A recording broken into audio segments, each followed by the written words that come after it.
আসসালামু আলাইকুম। আজকে কাঁচা আমের শরবত বানানোর ট্রাই করব।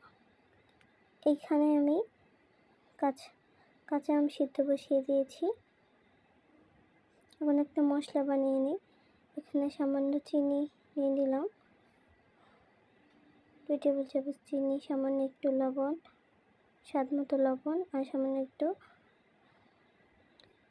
শুকনো মরিচ গুঁড়ো দিয়ে ভালোভাবে মিশিয়ে নিয়েছি। মশলাটা বানানো প্রায় শেষ। সামান্য একটু বিট লবণ অ্যাড করে দিলাম।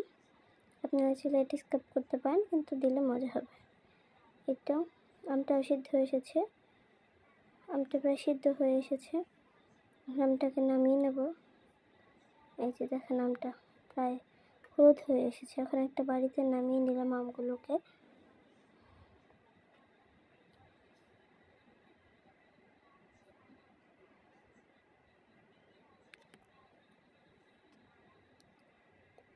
এভাবে আমের শুকলাগুলোকে আস্তে আস্তে ছিঁড়ে একটা চামচের মাধ্যমে যেভাবে করে আমগুলোকে নিয়ে নিতে হবে। আমটা গরম আছে এখনো। যেভাবে নিয়ে নেবেন।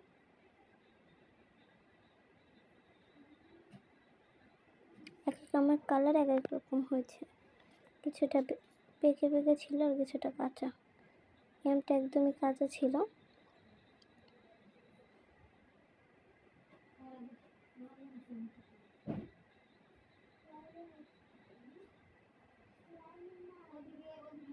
এই যে এখন একটা বাটিতে নিয়ে নিলাম।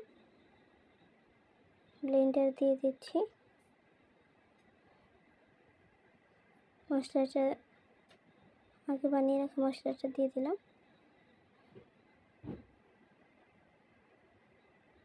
ব্লেন্ডার করে নিলাম। এই যে ব্লেন্ডার করা শেষ। এখন বাটিতে নামিয়ে নিলাম।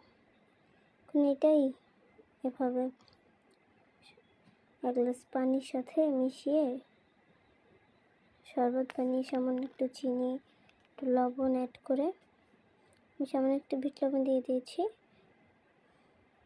আর সামান্য চিনি দিয়ে ভালোভাবে সামান্য একটু মরিচের গুঁড়াও দিয়ে দিলাম। মিশ্রণটাকে ভালোভাবে মিশিয়ে নিতে হবে।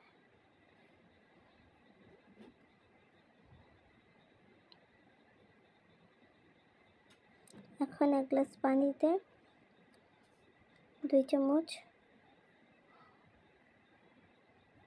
আমের ঘূর্ণি নিয়ে মেখে নিয়ে হয়ে যাবে আমের শরবত। ক্লান্তি দূর হয়ে যাওয়ার মতো একটা শরবত। বাসায় ট্রাই করবেন। ধন্যবাদ। ভুল ত্রুটি হলে মাফ করবেন। আমাদের পাশে থাকবেন, লাইক কমেন্ট শেয়ার করে আমাদের পাশে থাকবেন।